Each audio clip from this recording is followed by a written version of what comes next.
If you're one of the many, many people living with trauma-related symptoms from abuse and neglect in childhood, I know you've had to work extra hard just to have some of the things in life that come more easily to other people.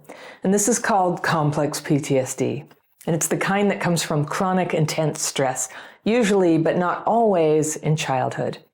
Now, you might already know that you have it. You might be learning about it, working on it, doing something about it. But if you're like most people with CPTSD, overcoming those symptoms is kind of, jerky. It starts and stops. When it's not getting you the healing you need, it can leave you feeling like you're stuck like this and maybe feeling afraid that you'll never be happy or loved or fulfilled or financially stable. And the truth is, those risks are real, but it does not have to be that way. Everything gets better when you find an approach to healing that works for you. Now, granted, it's hard to know when you're first starting out on your healing what is going to work for you. But if you give up and you don't try, well, that's how people get stuck. That's how it happens.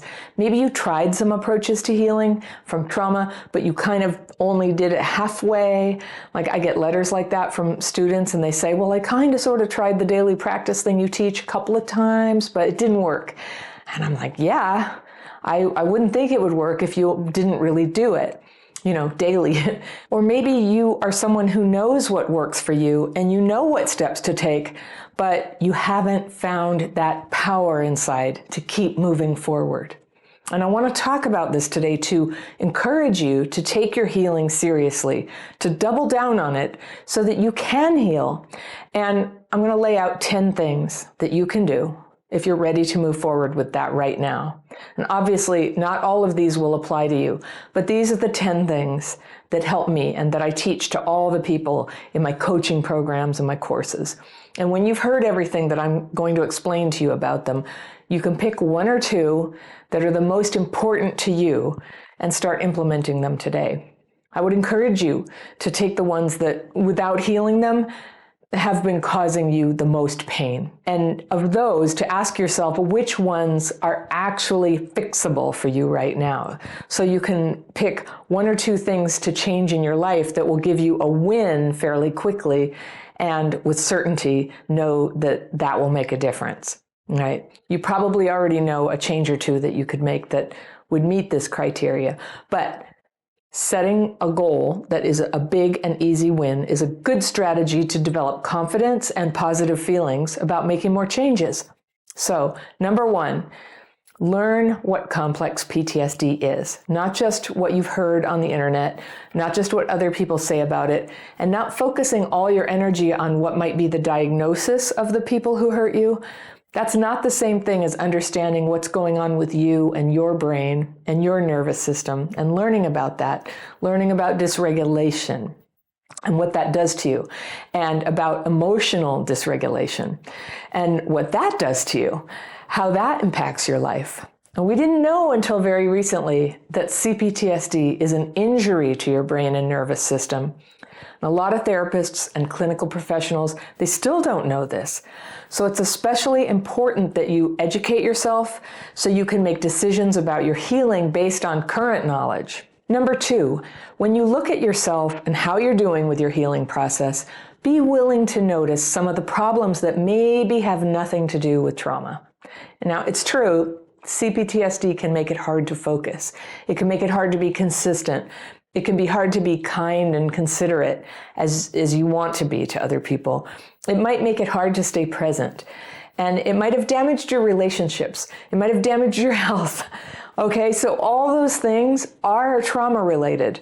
But everybody has a couple of problems that are just ordinary human problems. So it could be something like, maybe you're often late. A lot of people struggle with that. You don't have to be traumatized. Trauma could be implicated in that, but sometimes that's one of the things that you just have. And the reason I love the problems that are just normal person problems is because they're a little easier to solve. You don't have to heal your brain necessarily to get that going. Now, it could be that you need to keep your kitchen cleaner, and the whole kitchen smells like garbage all the time. And when people come over, you feel ashamed. Now, I know that trauma can drive that kind of thing, but it's also a problem that anybody might have, and it's a solvable problem. I love low-hanging fruit problems, things that you can solve quickly and just get a little win. Number 3, you can prepare to move your stories about your abuse and neglect that happened to you out of present time looping thoughts, just going over and over them, and into what I call the memory bucket.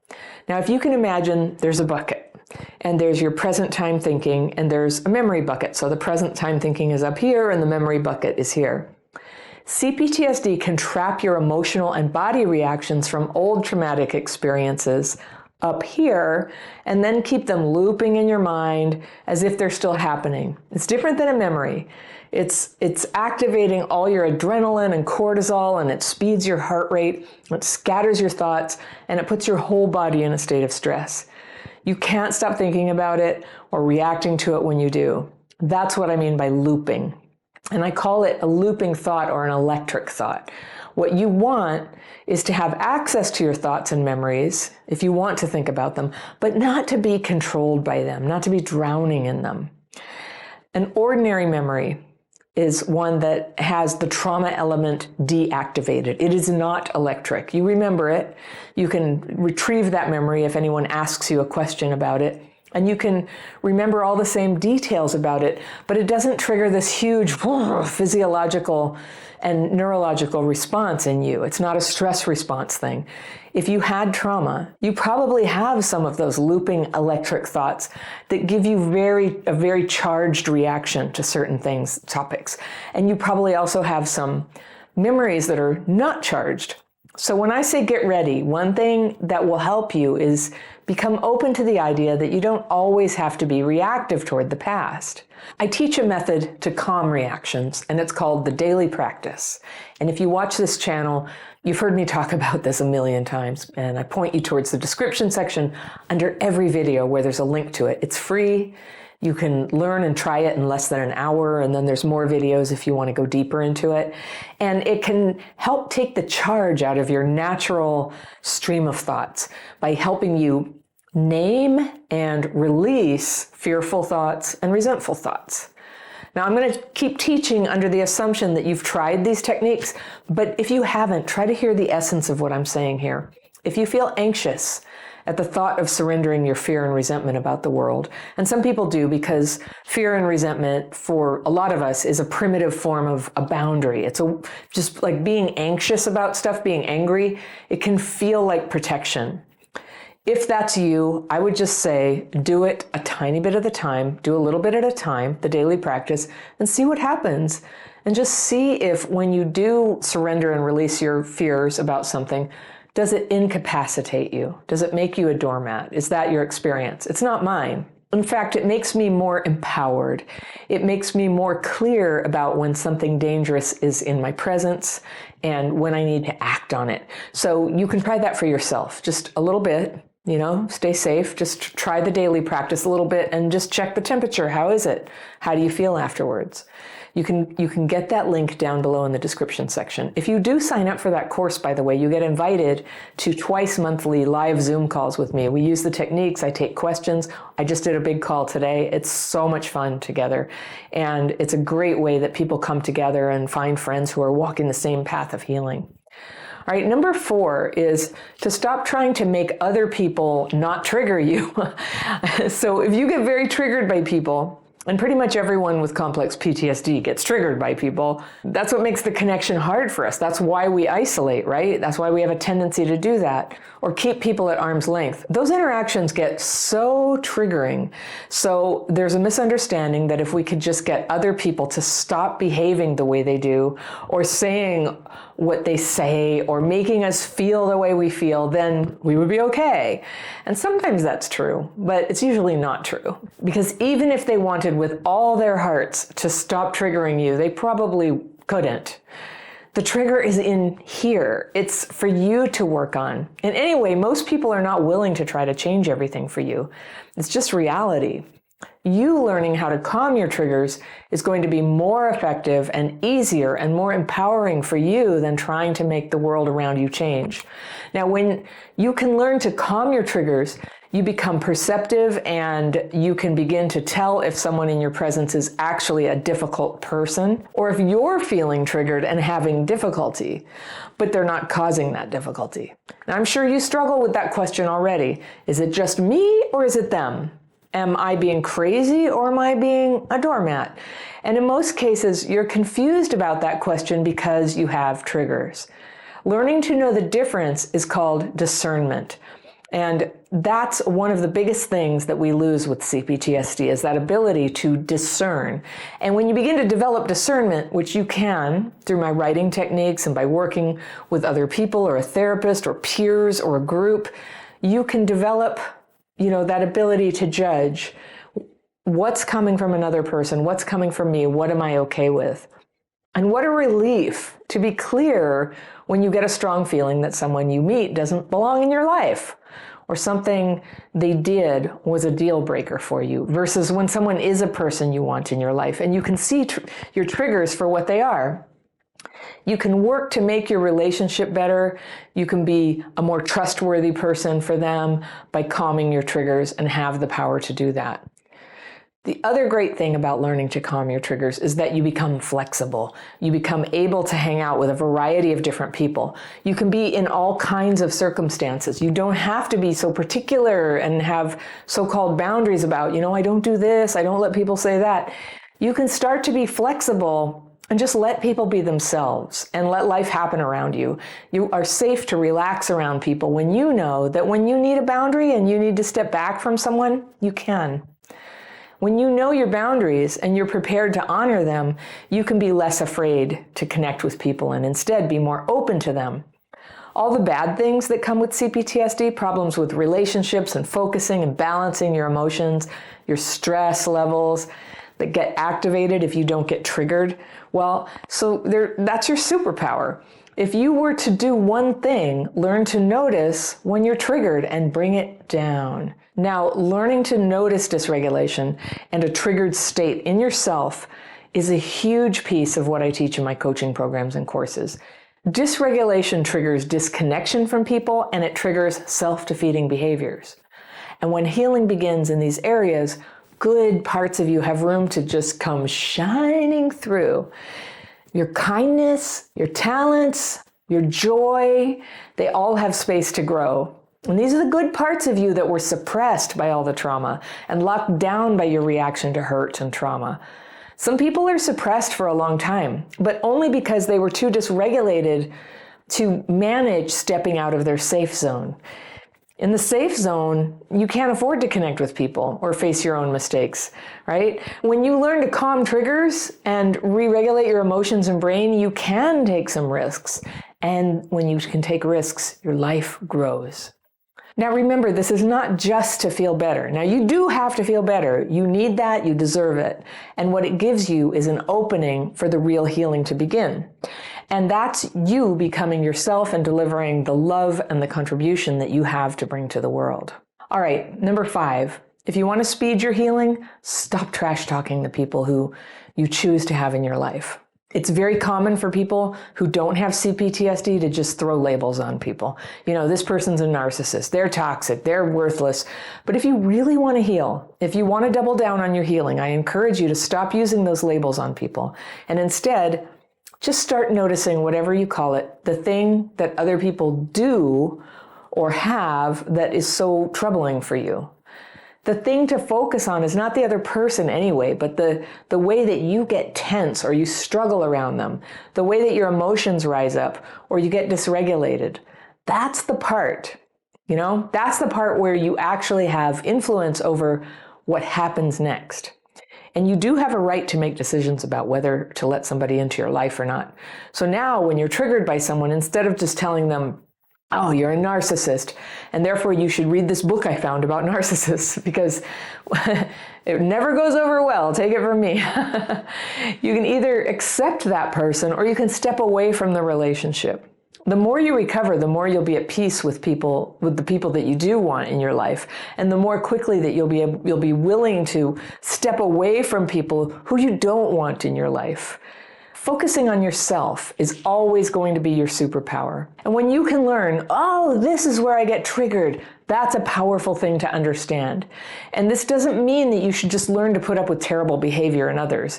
You want to be aware, you want to be grounded and lucid and clear-headed and clear-eyed and perceptive so that you can make good decisions about how to proceed when somebody begins to treat you badly.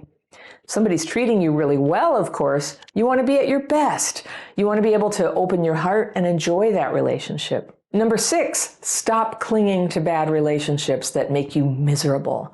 Now, I have to bring this in any discussion of what it means to double down on your healing. Staying in bad relationships and hemorrhaging all your energy and your cognition to a situation where you're fighting all the time, or you're being treated in an abusive manner, or being gravely disrespected, or you're sad all the time. This will halt your healing. Now, I understand there are relationships where there's an obligation or a duty, as there is with dependent children or with certain other people who rely on you for care. And that may require extra effort and extra support to remove yourself from situations that are destroying your happiness and your chances of healing trauma. But whether it's simple or complicated, it's important to keep moving forward. All right, number 7 is the same thing, but for jobs. Don't stay in work that makes you miserable unless your life depends on it. And there are times when we all have to do what we have to do to get the paycheck, right? But it's not forever. Don't let it be forever. If the paycheck is not the problem right now, I want you to ask yourself, is being miserable at work something you are unconsciously choosing so that you can avoid facing something else that's hard for you?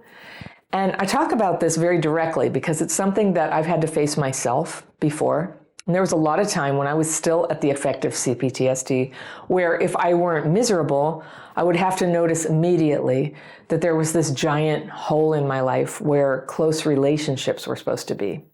I had superficial relationships. I was getting my self-esteem off the fact that I had a job, but I wasn't happy, and I didn't like the way that I was treated.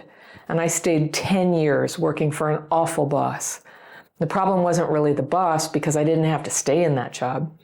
The problem was in here. The problem was that I was accepting this unhappy lot in life in exchange for not having to make changes in my life that felt impossible for me. This was when I was a single mother, and I think I would have been too scared to leave the security of that job, except that one day, when the recession of 2008 and 2009 got going, I didn't have a job anymore. And it wasn't an easy transition, but honestly, I'm so glad everything fell through, because it was then that I started my first business. Really, because nobody would hire me. It was hard to get hired back then, and I had to do something. And that ended up being a really happy way to earn a living for many years. And then I later transitioned to doing this, to becoming Crappy Childhood Fairy, which is an even happier way to make a living. And for those of you who have other extenuating circumstances that are keeping you stuck, just feel the truth of what I'm saying. Let it guide you. Don't let yourself give up on your healing. Trying doesn't always lead to success, of course, but success favors people who try. Number 8, detach from the belief that you passively, just magically attract bad people. I hear this all the time. I attract narcissists. I attract abusers. Well, acknowledge that the issue is not really who is attracted to you, that you attract them. The issue is who you are attracted to, who you tolerate, who you date, who you sleep with and bond with. That is the problem. And that's a much better problem to have than some sort of magical occurrence that flies out of the sky. It's like, oh, look, narcissists are just landing all over me, right? It may seem like that, and occasionally exploitive people do look for vulnerable people, but most of the people problems in your life are more likely to be caused by a lack of boundaries on your part. and you don't have a red flag detector, you attach too quickly, and there you are, and you don't know where they came from. These people end up in your life because you tolerate them. You can't read the signs, you don't see the flags. Next thing you know, you live with them, you work with them, you have kids with them. So it's your tolerance, it's your boundaries, it's your red light detector that you need to switch to the on position if you're going to double down on your healing. I mean, troubled people will take it out of you. They will block you so bad. You have to take responsibility and accept that you are the gatekeeper of who gets into your life. All right, number 9, if you have addictive behaviors, make recovery your first priority. Alcohol, drugs, food, pornography, spending, all that stuff. Your healing will get an enormous boost when you allow yourself to experience life's ups and downs and show up for it and not escape it. Now, I have CPTSD too, and I know how tempting it is to try to grab on and control things or run away from them or just get into some kind of oblivion. And it's almost universal with people with CPTSD. The urge to fly away or crawl into a hole is going to take one form or another. But if you're using anything at all to escape life's ups and downs and those feelings of disappointment and stress and emptiness and loneliness, I totally know what it's like, but if you're using something to escape, it will make healing impossible. The path toward healing always involves facing what's going wrong in your life. Even when you're perfectly healed, life is going to have ups and downs. You're going to lose friends. Big disappointments are going to happen. Outside events are going to happen. You're going to need a means to be able to handle what comes. Whatever approach to healing that you choose for yourself, you're going to need an easy way to self-comfort and bring yourself back out of dysregulation and into re-regulation. If you want to learn how to do it, I can teach you that. All the links for the courses that I teach are down in the description section below. When you always have a way to calm your reactions and comfort yourself, you'll find it's a lot easier to overcome addictions. And that is true freedom. It's when you feel like whatever happens, I will be able to face it. All right, number 10, sit down and ask yourself, it's just a thought exercise, and I really like this one. Ask yourself, if I really had to solve this problem, what are 10 things I could do? And I love doing this. I apply it to all kinds of problems, but it's a really good one to do about how you would heal from your complex PTSD, because you actually have the answers in here, right? And you just haven't had the energy or the focus or the necessity to take action on them right now. So make a list of them, 10 things. You don't have to act on them all at once or ever really, but make a list and just bring them onto your radar screen. Become aware of them. Look at that list every day. The actions that you could take if you really wanted to move your healing forward. So just let them into your mind and your heart and see what happens. If you want to take a bigger step, you might want to check out my course. It's called Healing Childhood PTSD. That's like the very first foundational course of the package that I offer. You can find all the information about that and see if it's for you by clicking right there, and I will see you very soon.